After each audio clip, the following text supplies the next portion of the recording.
Hello students, audio is clear. Hello students, audio is clear. Video is clear. Okay, audio video both are clear. चलिए, last topic में क्या शुरू किया था? Matter के बारे में शुरू किया था, क्लासिफिकेशन ऑफ मैटर देखा था, सही है?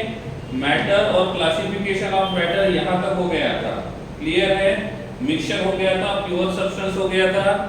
मिक्सचर और प्योर सब्सटेंस को थोड़ी देर के लिए रोक लेते हैं, थोड़ी देर के लिए रोक लेते हैं। एक छोटा सा टॉपिक है जो ज्यादा इंपॉर्टेंट है, पहले उसको हम लोग पूरा कर लेते हैं, ठीक है? Okay, clear? हाँ,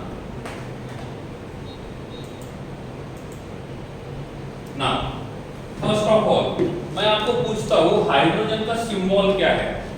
हाइड्रोजन का सिंबल क्या है? What is the symbol of hydrogen? What is the symbol of hydrogen? The symbol of hydrogen is capital H, ठीक है? तो जब भी कोई एलिमेंट होता है, उस एलिमेंट का एक सिंबल होता है, ठीक है? एग्जांपल के लिए यहाँ पे मैं साइन यूज करता हूँ कैपिटल X। ये कैपिटल X जो है ये काम करेगा सिंबल का। किसका काम करेगा? Symbol. Symbol of any element is capital X। ये जो कैपिटल X होता है इसमें दो टाइप के सिंबल्स आते हैं। यहाँ पे हम लिखते हैं Z और यहाँ पे लिखते हैं A। या तो किसी किसी बुक में ऐसा लिखा जाता है this is Z and this is A, ठीक है? तो इस प्रकार से सिंबल का रिप्रेजेंटेशन होता है। अब यहाँ पे जो X है, यहाँ पे जो X है उसको मैंने, यहाँ पे जो X है उसको मैंने सिंबल माना है। उस X के पैर के नीचे जो है यहाँ पे Z है और उसके सिर के ऊपर जो रहेगा वो A रहेगा। अब ये देखना होगा इनका मतलब क्या है, ये देखना होगा इनका मतलब क्या है।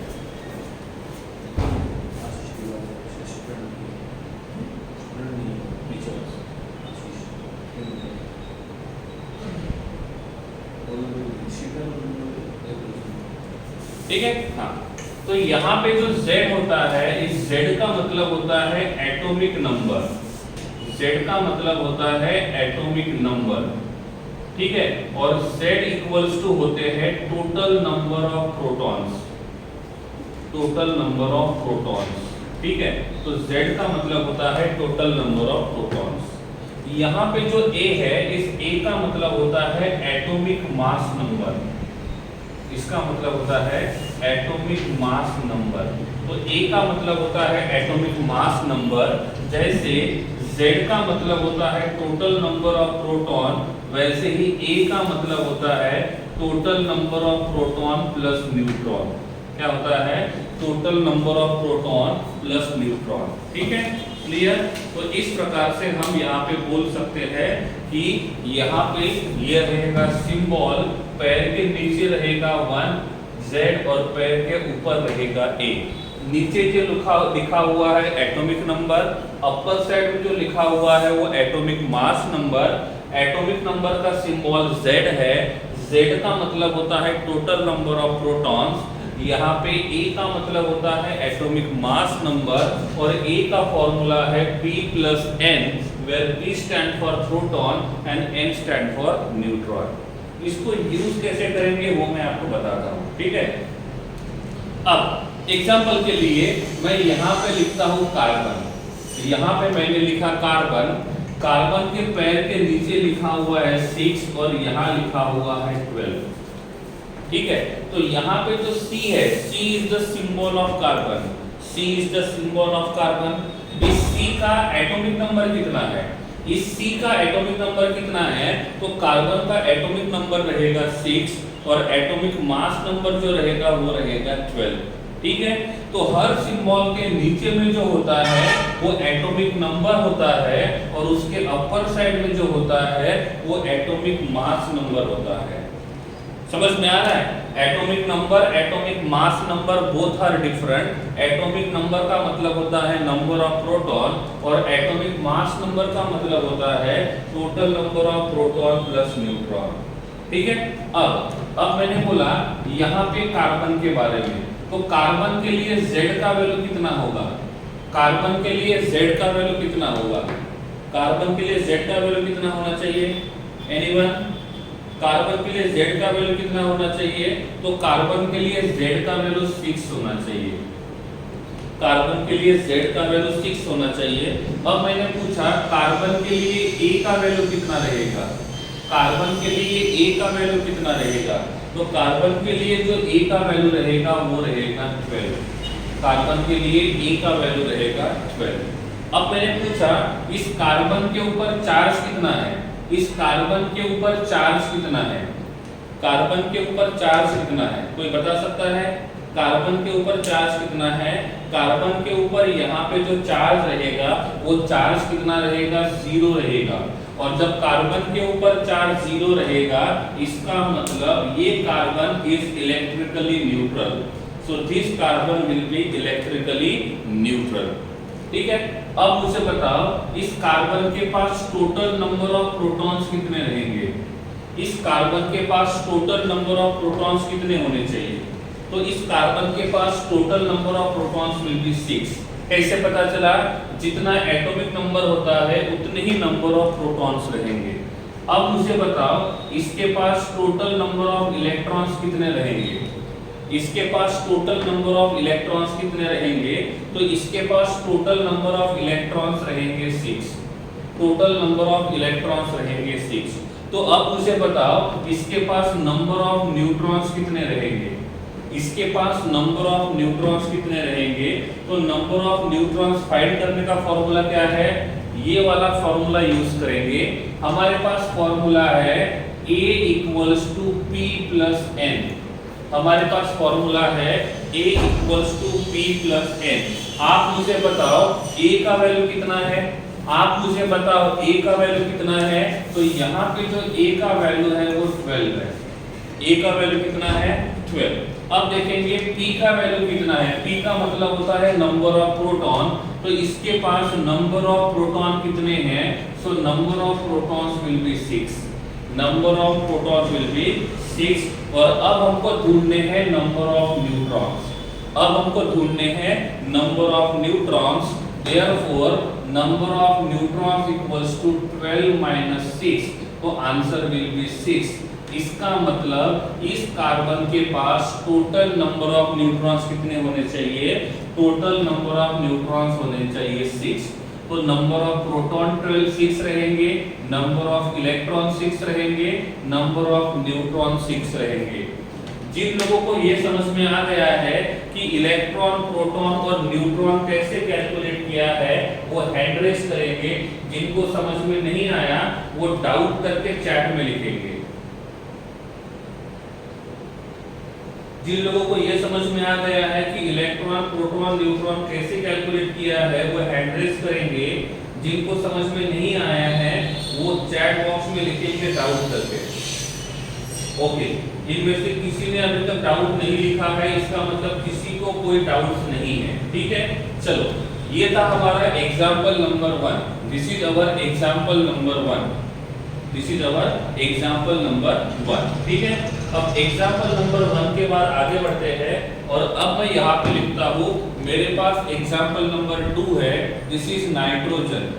Nitrogen atomic number is 7 and atomic mass number is 14। Atomic mass number is 14।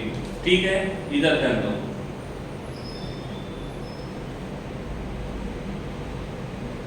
देखो एक बात और, यहां से आप कोई भी कंक्लूजन मत निकालो। यहां से आप कोई भी कंक्लूजन मत निकालो कि इलेक्ट्रॉन और प्रोटॉन हमेशा सेम रहेंगे क्या, प्रोटॉन और न्यूट्रॉन हमेशा सेम रहेंगे क्या, और न्यूट्रॉन और इलेक्ट्रॉन हमेशा इक्वल रहेंगे क्या। ये जरूरी नहीं है। कुछ टाइम पे वो इक्वल होते भी हैं और कुछ टाइम पे वो अनइक्वल भी हो सकते हैं। ये जरूरी नहीं है कि हमेशा उनका क्वांटिटी इक्वल होगा। क्लियर? समा क्लियर है? समा क्लियर है बेटा? ठीक है। हाँ, तो ये जरूरी नहीं है कि वो इस प्रकार से ही होगा। अब ध्यान दो, यहाँ पे z का वैल्यू कितना है, इसमें z का वैल्यू कितना है, इसमें z का वैल्यू कितना है, इसमें z का वैल्यू 7 है, यहाँ पे a का वैल्यू कितना है, तो a का वैल्यू जो रहेगा वो 14 रहेगा। a का वैल्यू कितना रहेगा, 14 रहेगा। ठीक है, अब यहाँ पे हमको ढूंढने हैं नंबर ऑफ प्रोटॉन्स कितने रहेंगे। जितना एटॉमिक नंबर है उतने ही नंबर ऑफ प्रोटॉन्स रहेंगे। सो number of protons will be 7। इसके ऊपर चार्ज नहीं है तो इसका ऑक्सीडेशन नंबर जो रहेगा वो 0 रहेगा। इसके ऊपर कोई चार्ज नहीं है, इसका ऑक्सीडेशन नंबर 0 रहेगा। ऑक्सीडेशन नंबर 0 है, सो electrons will be 7। Electrons will be 7।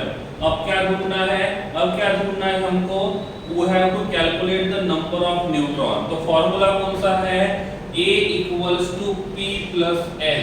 A का वैल्यू कितना है 14 इक्वल्स टू प्रोटॉन का क्वांटिटी कितना है 7। तो निकालना क्या होगा, neutron. Therefore number of neutrons will be 7। तो इस प्रकार से number of neutron, number of electron, number of proton सभी फाइंड कर लिए हैं। लास्ट टाइम में किसी एक ने लिखा था सर मुझे इलेक्ट्रॉन्स कैसे कैलकुलेट करते हैं वो समझ में नहीं आया। क्या अब क्लियर है बेटा, अब क्लियर है, इलेक्ट्रॉन, प्रोटॉन, न्यूट्रॉन कैसे कैलकुलेट करेंगे वो क्लियर है। देन आगे चलते हैं, ठीक है, चले आगे, ठीक है। यस, ये फॉर्मूला यूज करना है, A equals to P plus N। A का मतलब एटॉमिक मास नंबर, P का मतलब प्रोटॉन और N का मतलब होता है न्यूट्रॉन। ठीक है, शंतनु क्लियर है बेटा, शंतनु क्लियर है। चले आगे,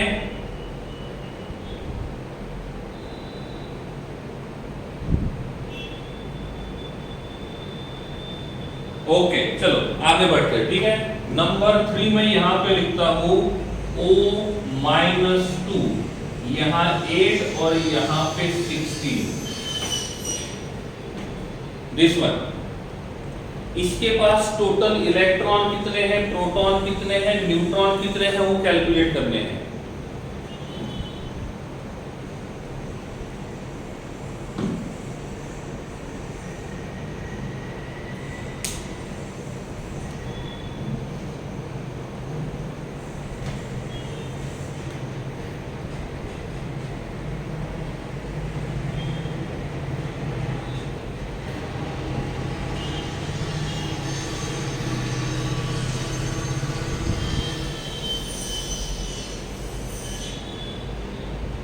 आंसर क्विकली, जल्दी आंसर भेजो।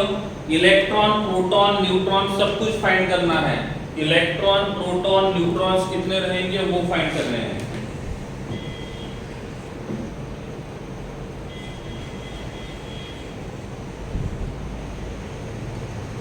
ओके चलिए इधर ध्यान दो, यहां पे Z is equals to Z equals to 8।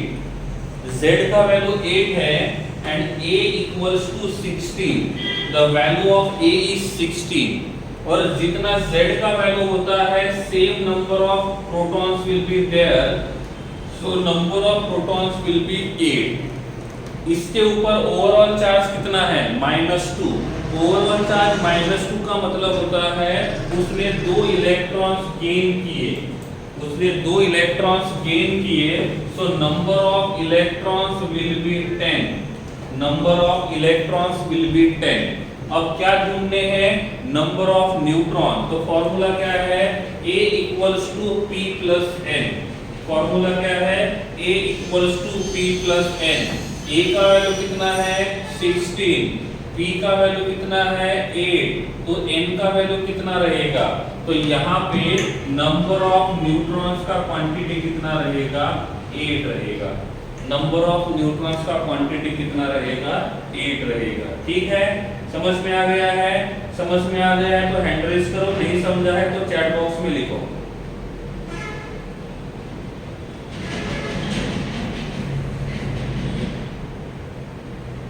Only 34 लोगों के समझ में आ गया है, only 34। Okay, number 4 I am writing C14 and 7 overall charge +3। चलिए हो जाइए शुरू। इसके अंदर कितने प्रोटॉन, कितने इलेक्ट्रॉन, कितने न्यूट्रॉन्स रहेंगे वो ढूंढने हैं। काम होने के बाद हैंड्स डाउन करके रख देना है।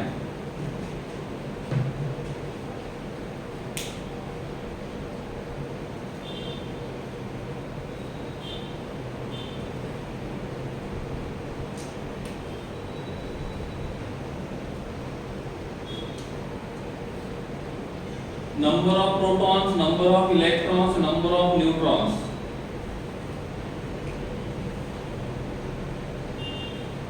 ठीक है, ओके, चलिए आगे बढ़ते हैं।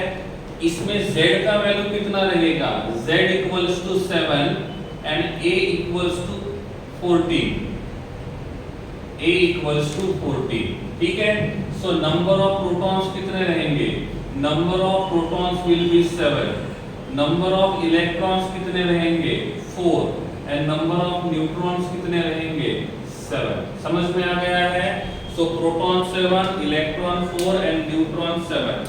आपको बस कैलकुलेट करना है वो पॉसिबल है कि नहीं है, वो हमको नहीं देखना है, ठीक है।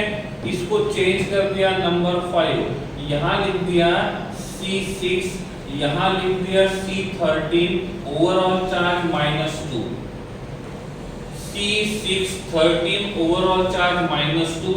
इसके पास प्रोटॉन कितने रहेंगे, इलेक्ट्रॉन कितने रहेंगे, न्यूट्रॉन कितने रहेंगे?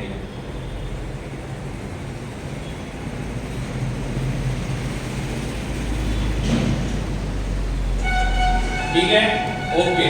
The value of Z will be 6, value of Z will be 6 and value of A will be 13।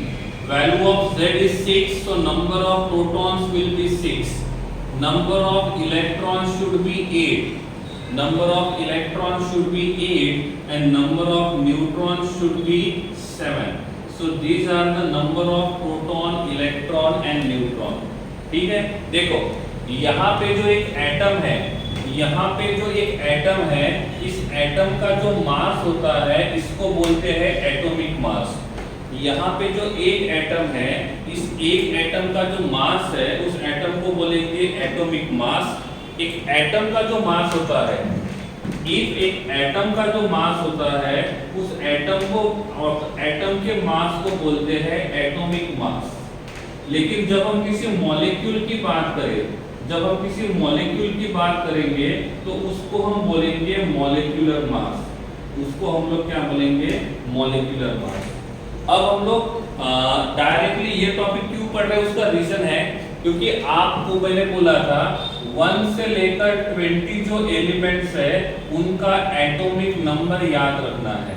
क्या बोला था? 1 से लेकर 20 एलिमेंट्स का एटॉमिक नंबर आपको याद रखना है, Z का वैल्यू याद रखना है। अब मैं आपको बोलूंगा 1 to 20 एलिमेंट्स का एटॉमिक नंबर और एटॉमिक मास नंबर दोनों को याद रखना है। 1 से 20 एटॉमिक नंबर और एटॉमिक मास नंबर दोनों आपको याद रखने हैं। कितने ऐसे लोग हैं जिनको 1 to 20 एलिमेंट का एटॉमिक नंबर पता है? कितने ऐसे लोग हैं, हैंड रेज करेंगे, जिनको 1 से लेकर 20 एलिमेंट्स का एटॉमिक नंबर याद होगा और उनका सिंबल पता है? ओके, अप्रोक्सीमेट 50 लोग हैं जिनको यहाँ पे ये पता है कि उनका एटॉमिक नंबर क्या रहेगा। इसमें से कितने लोग ऐसे हैं जिनको एटॉमिक मास नंबर पता है 1 से लेकर 20 एलिमेंट्स का? ऐसे कितने लोग हैं जिनको 1 से लेकर 20 एलिमेंट्स का एटॉमिक मास नंबर पता है?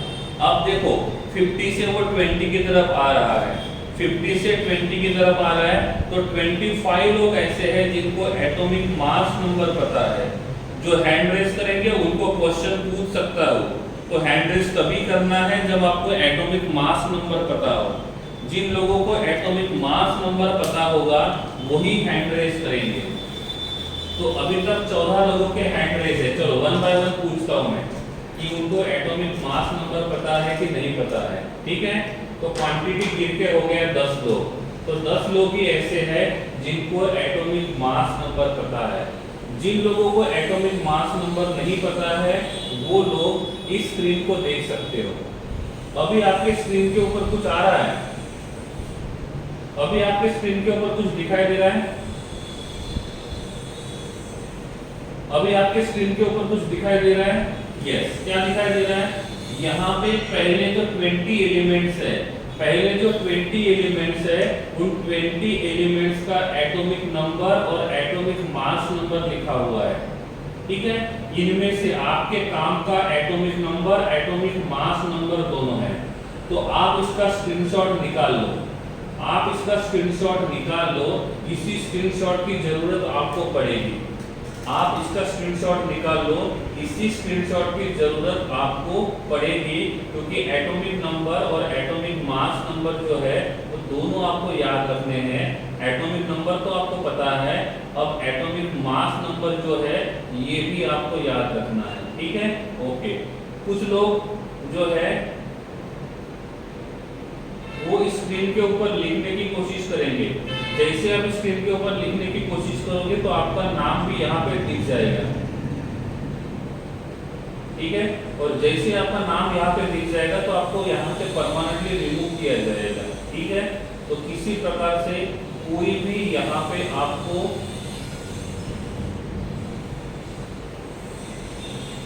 लिखने की जरूरत नहीं है, ठीक है। हो गया screenshot, screenshot done, screenshot done, yes, okay. क्या आप बोर्ड देख पा रहे हो? क्या आपको बोर्ड दिखाई दे रहा है? क्या बोर्ड दिखाई दे रहा है? यस, मतलब आप बोर्ड भी देख सकते हो और स्क्रीन भी देख सकते हो, ठीक है। चलिए अब आते हैं बोर्ड की तरफ, ठीक है। अब आप बोलोगे यहाँ पे एटॉमिक मास नंबर दिया हुआ है, इस एटॉमिक मास नंबर का काम क्या है, ठीक है। पहले उसको देखते हैं, ठीक है। यहाँ पे एटॉमिक मास नंबर का काम क्या होगा वो देखते हैं पहले।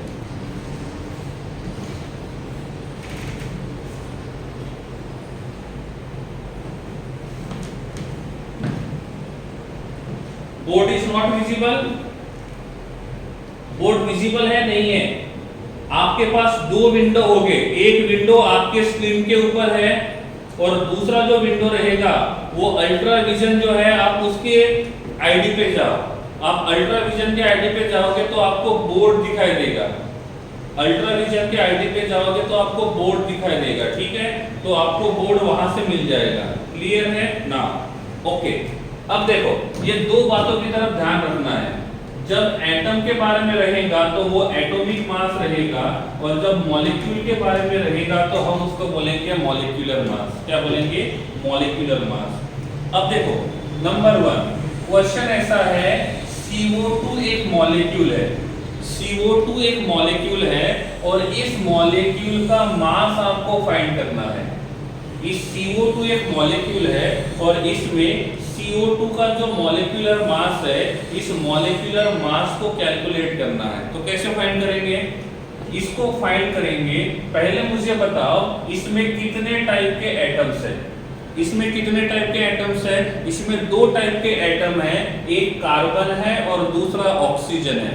तो हम यहाँ पे लिखेंगे 1 into carbon plus 2 into oxygen. क्या लिखेंगे? 1 into carbon plus 2 into oxygen. अब मुझे बताओ कार्बन का मॉलिक्यूलर एटॉमिक मास कितना है? कार्बन का एटॉमिक मास कितना है? कार्बन का एटॉमिक मास जो रहेगा वो रहेगा 6 और ऑक्सीजन का एटॉमिक मास जो रहेगा वो रहेगा 16। कार्बन का एटॉमिक मास 6 है और ऑक्सीजन का कार्बन का एटॉमिक मास 12 है। सॉरी कार्बन का एटॉमिक मास 12 है और ऑक्सीजन का एटॉमिक मास 16 है। क्लियर है? अब ये वैल्यू यहां पुट करनी है। 1 into कार्बन का atomic mass 12 plus 2 into oxygen का एटॉमिक मास 16 रहेगा। तो ये रहेगा 12 प्लस 32, तो यहाँ पे रहेगा 44। तो यहाँ पे CO2 का जो मॉलिक्यूलर मास रहेगा वो कितना रहेगा? 44। CO2 का मॉलिक्यूलर मास कितना रहेगा? 44। समझ में आ गया? क्या किया? सबसे पहले ढूंढेंगे कितने टाइप के एटम्स है। कितने टाइप के एटम्स है? दो टाइप के एटम्स है, एक कार्बन और दूसरा ऑक्सीजन। कार्बन कितना है? 1, सो 1 into कार्बन। ऑक्सीजन कितने हैं? 2, तो यहाँ पे लिखेंगे 2 into ऑक्सीजन। क्लियर? कार्बन का एटॉमिक मास कितना है? 12, तो 1 into 12। ऑक्सीजन का एटॉमिक मास कितना है? 16, तो क्या आएगा? 2 into 16। तो ये 12 और ये 32 और दोनों को मिलाएंगे तो कितना बन जाएगा? 44। दोनों को मिलाएंगे तो कितना बन जाएगा 44। समझ में आ गया है तो हैंड रेज करो, नहीं समझा है तो कोई बात नहीं, नेक्स्ट वाला एग्जांपल फिर से बताता हूं मैं, ठीक है। जिनको समझ में आ गया वही हैंड रेज करेंगे। जस्ट चेक करना है कि एक बार बताने के बाद कितने लोगों को समझ में आता है। क्लियर? ओके, चलो आगे बढ़ते हैं। नेक्स्ट वाला जो हमारा मॉलिक्यूल है ये है CaO। नेक्स्ट वाला जो हमारा मॉलिक्यूल है ये है CaO। नेक्स्ट वाला मॉलिक्यूल है CaO। इसमें कितने टाइप के एटम्स है? इसमें दो टाइप के एटम्स है, एक कैल्शियम है और दूसरा ऑक्सीजन है। So equals to 1 into calcium plus 1 into oxygen, 1 into calcium plus 1 into oxygen. ठीक है Shantanu, look here, clear? Okay, calcium atomic mass number is, calcium atomic mass number is, calcium atomic mass number is 40, oxygen atomic mass number is 16। Therefore 1 into 40 plus 1 into 16, तो ये बन जाएगा 56। तो यहाँ पे CaO का मॉलिक्यूलर मास रहेगा 56। Shantanu, now clear? शंतनु समझ में आया बेटा? ठीक है, तो यहाँ पे हमने क्या किया, इसका मॉलिक्यूलर मास नंबर निकाला और इसका जो मॉलिक्यूलर मास है वो कितना है 56 है। Shantanu clear? Can you reply? If हम आपको पूछते हैं तो आपको रिप्लाई देना है। ओके, नंबर 3 यहां मैंने लिखा है N2O3। क्या लिखा है? N2O3। और आपको पूछा है N2O3 का मॉलिक्यूलर मास कितना रहेगा? N2O3 का मॉलिक्यूलर मास कितना रहेगा? अरे वाह, बोर्ड विजिबल है बेटा, एक बार अच्छे से देख लो। ठीक है, क्लियर? चलो आगे बढ़ते हैं। ठीक है, क्या करेंगे, यहाँ पे एक नाइट्रोजन का एटॉमिक मास 14 है और एक कार्बन का एटॉमिक मास 16 है। Therefore 2 into nitrogen plus 3 into oxygen. क्या लिखा है? 2 into nitrogen plus 3 into oxygen. Therefore 2 into 14 plus 3 into 16, ये बन जाएगा 28 और ये बन जाएगा 48। दोनों को मिलाएंगे तो कितना बनेगा? दोनों को मिलाएंगे तो कितना बनेगा? सही है ना? ये 28 बनेगा और ये 48 बनेगा। जब दोनों को मिलाएंगे तो कितना होगा? दोनों को मिलाएंगे तो कितना होगा? 76। कितना होगा? 76। So your final answer will be 76. Your final answer will be 76. Is it clear? Is it clear? Please raise your hand. If is it clear, then raise your hand. नहीं समझा है चैट बॉक्स में लिख सकते हो। आपको जो atomic mass number बताया था मैंने, आप उसका स्क्रीनशॉट निकाल सकते हो। That is important. तो आपके लिए वो इम्पोर्टेंट है, तो आप उसका स्क्रीनशॉट निकाल सकते हो। ठीक है, चलिए आगे बढ़ते हैं। चलिए आगे बढ़ते हैं। ठीक है, ओके, लुक हियर। अब मैंने बोला नंबर 4। अब मैंने बोला नंबर 4। नंबर 4 में मैंने पूछा है कि यहाँ पे P2O5 का मॉलिक्यूलर मास कितना रहेगा? P2O5 का मॉलिक्यूलर मास कितना रहेगा? This will be your last question of this slide. This will be your last question of this slide.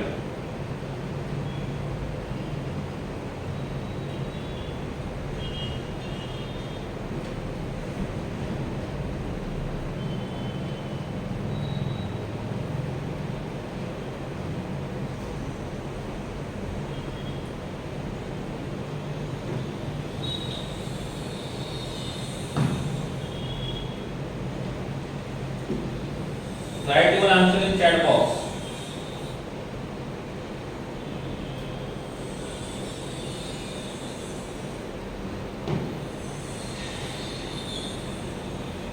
Write your answer in chat box. Okay, कैसे solve करेंगे?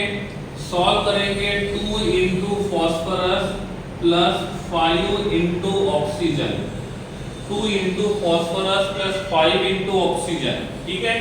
Therefore 2 into phosphorus का atomic mass कितना है, phosphorus का atomic mass कितना है, phosphorus का atomic mass है 31 प्लस 5 इंटू 16 ये रहेगा ऑक्सीजन का एटॉमिक मास। अब मैंने पूछा ये कितना रहेगा 62 प्लस ये कितना रहेगा 80, 80 प्लस 62 142, तो इनका मॉलिक्यूलर मास होना चाहिए 142, इसका मॉलिक्यूलर मास होना चाहिए 142। ओके लुक हियर नाउ, अब मैंने बोला ये पूरे मॉलिक्यूल का मास 142 है, इसका पूरा मॉलिक्यूलर मास 142 है, तो इसमें फॉस्फोरस का टोटल मास कितना है, ये जो 142 जो है ये P2O5 का है, इसमें से फॉस्फोरस का जो मास रहेगा वो 62 होगा और ऑक्सीजन का जो मास रहेगा वो कितना रहेगा 18 रहेगा, 18, ठीक है। तो फॉस्फोरस का मास 62 है और ऑक्सीजन का मास जो रहेगा वो कितना रहेगा 80 रहेगा, समझ में आ रहा है। तो फॉस्फोरस का मास 62 है, ऑक्सीजन का मास 80 है। अब इस क्वेश्चन में मैंने पूछा टोटल मॉलिक्यूलर मास 76 है, टोटल मॉलिक्यूलर मास 76 है, इसमें से नाइट्रोजन का मास कितना रहेगा और ऑक्सीजन का मास कितना रहेगा, बोलो नाइट्रोजन का मास कितना रहेगा इस मॉलिक्यूल में, इस मॉलिक्यूल का टोटल मॉलिक्यूलर मास 76 है, तो ऑक्सीजन का मॉलिक्यूलर मास रहेगा 28, कितना रहेगा 28, और ऑक्सीजन का मॉलिक्यूलर मास रहेगा 48, तो ऑक्सीजन की वजह से रहेगा 48 और नाइट्रोजन की वजह से रहेगा 28। हम यहाँ देखेंगे तो टोटल मास कितना है 44, उसमें से कार्बन के वजह से रहेगा 12 और ऑक्सीजन के वजह से कितना रहेगा 32, कितना रहेगा 32। ये समझ में आ गया, ये क्लियर है ना, ये जो अभी बोला वो समझ में आ गया, ठीक है। अब तो यहाँ पे हमने देखा कार्बन का मास 12 है, ऑक्सीजन का मास 32 है, दोनों को कंबाइन करेंगे तो 42। अब एग्जाम में क्वेश्चन ऐसा आता है इन दोनों के मास का रेशो क्या होगा, क्वेश्चन ये है इन दोनों के मास का रेशो क्या होगा, ठीक है, इन दोनों के मास का रेशो क्या होगा। मास कितना है 12:32, सिंप्लीफाई करेंगे 6:16, सिंप्लीफाई करेंगे 3:8, तो इनका सिंपल रेशो क्या होगा, इसका सिंपल रेशो जो रहेगा दैट विल बी 3:8। तो एक क्वेश्चन ये बन जाता है, आपको एग्जाम में पूछा जाएगा नीट और जेईई में कि CO2 में कार्बन और ऑक्सीजन के मास का रेशो क्या रहेगा, उनमें से एक ऑप्शन रहेगा 3:8, तो आपको टिक किसके ऊपर करना होगा 3:8 के ऊपर टिक करना होगा, समझ में आ रहा है।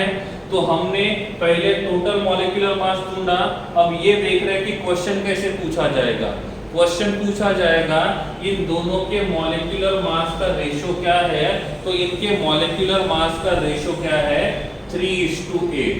अब वही क्वेश्चन मैंने यहाँ पूछा, मैंने पूछा इस मॉलिक्यूल में नाइट्रोजन और ऑक्सीजन के मॉलिक्यूलर मास का सिंपल रेशो क्या होगा। My question is that in this molecule nitrogen और ऑक्सीजन इन दोनों का जो मॉलिक्यूलर मास है इनका सिंपल रेशियो क्या होगा, What will be the simple ratio, क्या होगा। ये अभी कितना है 28:48, हाफ करेंगे तो बनेगा 14 × 24 और हाफ करेंगे तो 7:12, तो इसका सिंपल रेशो कितना होना चाहिए, इसका सिंपल रेशो कितना होना चाहिए, तो इसका सिंपल रेशो होना चाहिए, इसका सिंपल रेशो होना, ठीक है। तो इन दोनों का रेशो क्या रहेगा, इन दोनों का सिंपल रेशो जो रहेगा वो रहेगा 7:12, ठीक है। आगे बढ़ते हैं, P2O5 में फास्फोरस और ऑक्सीजन का सिंपल रेशो क्या रहेगा, P2O5 में फास्फोरस और ऑक्सीजन, इन दोनों का सिंपल रेशो क्या होगा? इनके मॉलिक्यूलर मास का सिंपल रेशो क्या होगा? यहाँ पे है 62:80, इसको हाफ करेंगे तो 31:40। तो मेरे हिसाब से यही होना चाहिए इसका simple ratio, that will be the simple ratio. तो इनका जो सिंपल रेशो रहेगा दैट विल बी 31:40। ठीक है, समझ में आ गया? तो इस प्रकार से हम सिंपल रेशो फाइंड कर सकते हैं। इस प्रकार से मैं सिंपल रेशो फाइंड कर सकते हैं। अभी जो हमने यहाँ पे सिंपल रेशो फाइंड किया है, ये सिंपल रेशो फाइंड करना जिनको समझ में आ गया है वो हैंड रेस करेंगे, जिनको नहीं समझा है वो अपना डाउट चैट बॉक्स में लिख सकते हैं।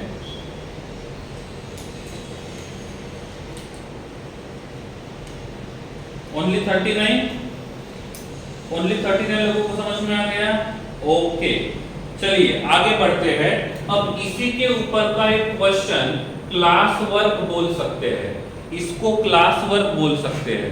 ठीक है, क्लास वर्क का पहला क्वेश्चन है H2O का मॉलिक्यूलर मास कितना रहेगा? H2O का मॉलिक्यूलर मास कितना रहेगा? My question is that H2O का मॉलिक्यूलर मास कितना रहेगा? Right your answer in chat box. H2O का मॉलिक्यूलर मास कितना रहेगा? What will be the molecular mass of H2O? You can write your answer in chat box.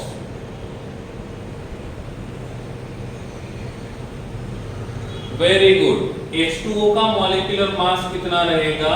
H2O का molecular मास रहेगा 18। अब मैंने क्वेश्चन को चेंज किया, मैंने पूछा हाइड्रोजन और ऑक्सीजन, इनके मॉलिक्यूलर मास का सिंपल रेशो क्या रहेगा? इन दोनों के मॉलिक्यूलर मास का सिंपल रेशो क्या रहेगा? इसमें हाइड्रोजन का मास जो है वो 2 है और ऑक्सीजन का मास 16 है। इसको सिंपलीफाई करेंगे तो क्या बनेगा? 1:8। कितना बनेगा? 1:8। तो इनका सिंपल रेशो होना चाहिए 1:8 का। ठीक है, ओके। अब मेरा दूसरा क्वेश्चन, क्लास वर्क में मेरा दूसरा क्वेश्चन है, हमारे पास अमोनिया है, हमारे पास अमोनिया है, तो अमोनिया का मॉलिक्यूलर मास कितना होगा? अमोनिया का मॉलिक्यूलर मास कितना होगा? अमोनिया का मॉलिक्यूलर मास कितना होगा? You have to calculate the molecular mass of ammonia. Ammonia का मॉलिक्यूलर मास कितना होगा? तो अमोनिया का मॉलिक्यूलर मास कितना होगा? The molecular mass of ammonia is 70। अब मैंने पूछा नाइट्रोजन और हाइड्रोजन, इनका सिंपल रेशो क्या रहेगा? नाइट्रोजन और हाइड्रोजन, इनका सिंपल रेशो क्या रहेगा? What will be the simple ratio of nitrogen and hydrogen? तो इनका सिंपल रेशो रहेगा 14:3। इनका सिंपल रेशो रहेगा 14:3। यहां तक क्लियर है? यहां तक क्लियर है? चलिए आगे। ठीक है, तो अब आपको ये बता दिया कि उनका मॉलिक्यूलर मास कैसे फाइंड करेंगे और साथ में उनका सिंपल रेशो क्या रहेगा। ठीक है, क्लियर है? कोई डाउट है तो बोलो, नहीं तो आगे बढ़ते हैं।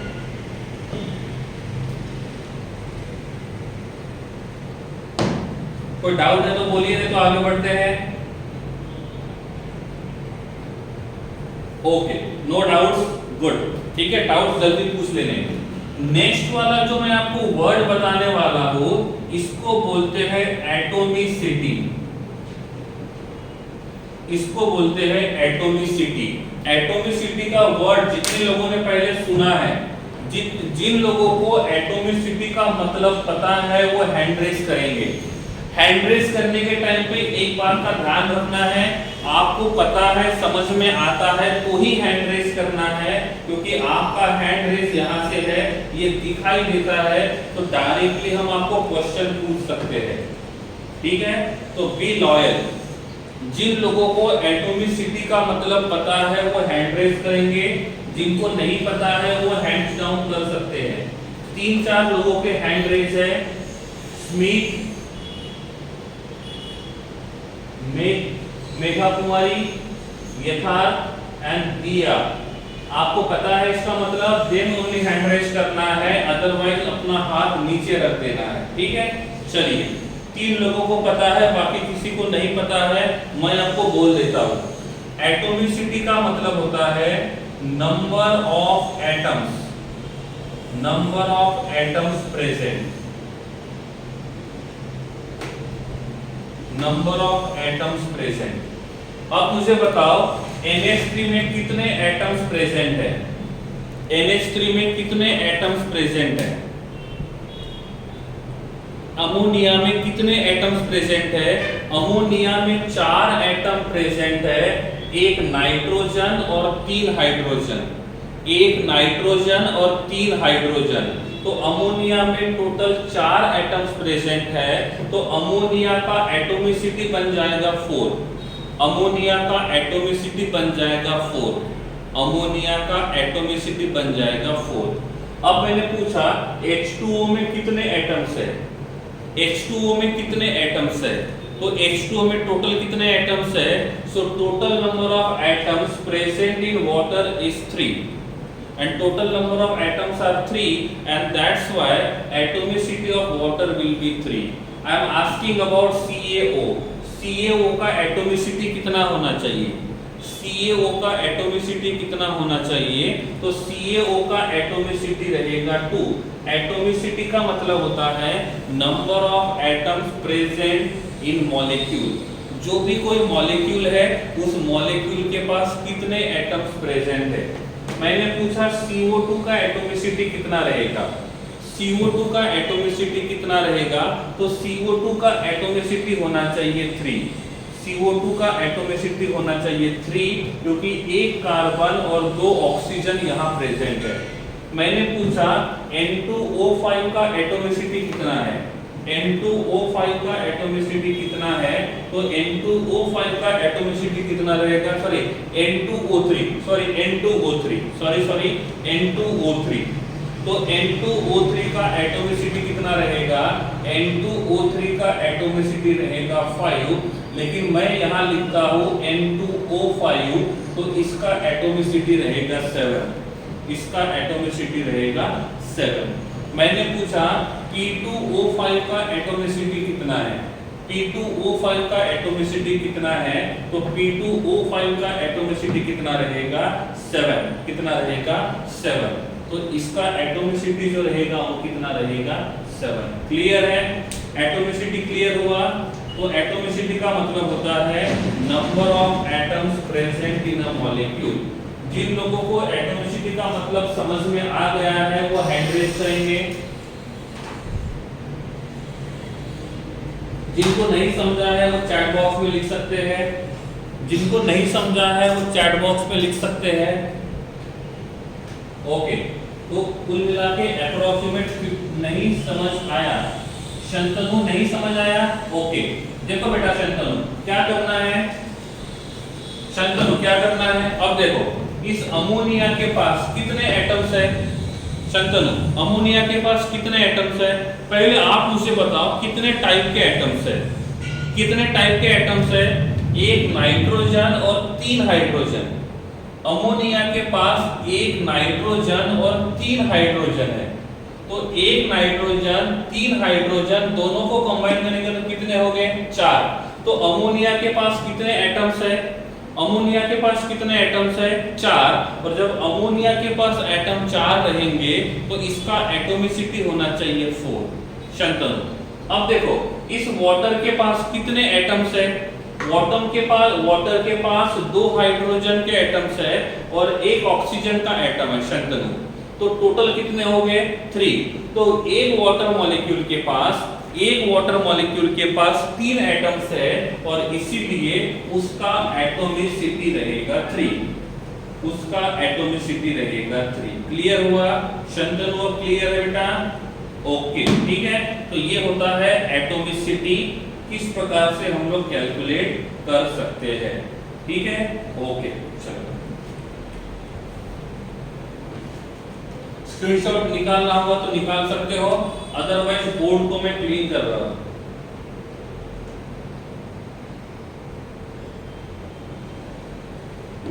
ठीक है, ओके। डाउट है तो पूछो, अदरवाइज आज का सेशन यहीं पे खत्म करते हैं। मैंने आपको 1 to 20 एलिमेंट्स का एटॉमिक मास नंबर आज बताया था, आपको स्क्रीनशॉट निकालने के लिए बोला था। ठीक है, कल उसका काम पड़ेगा तो उसको ध्यान रखना है, उसको याद कर लेना है। तो 1 to 20 एलिमेंट्स का एटॉमिक नंबर और 1 to 20 एलिमेंट्स का एटॉमिक मास नंबर दोनों ही आपको क्या करने हैं, याद रखने हैं। ठीक है, clear, okay. Roll number 22 present, roll number 22 present, yes. आज आंसर्स नहीं आए, व्हाई?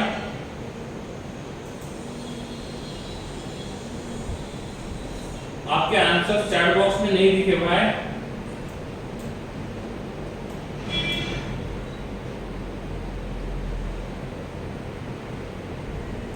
वाई?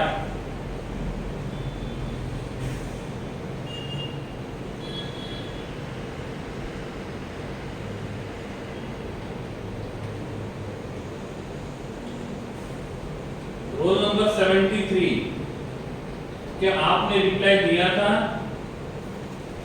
कुछ लोग जो है उनके पहले रिप्लाई आते थे, बाद में नहीं आ रहे, उनको पूछ रहा हूं मैं। Roll number 73, are you present?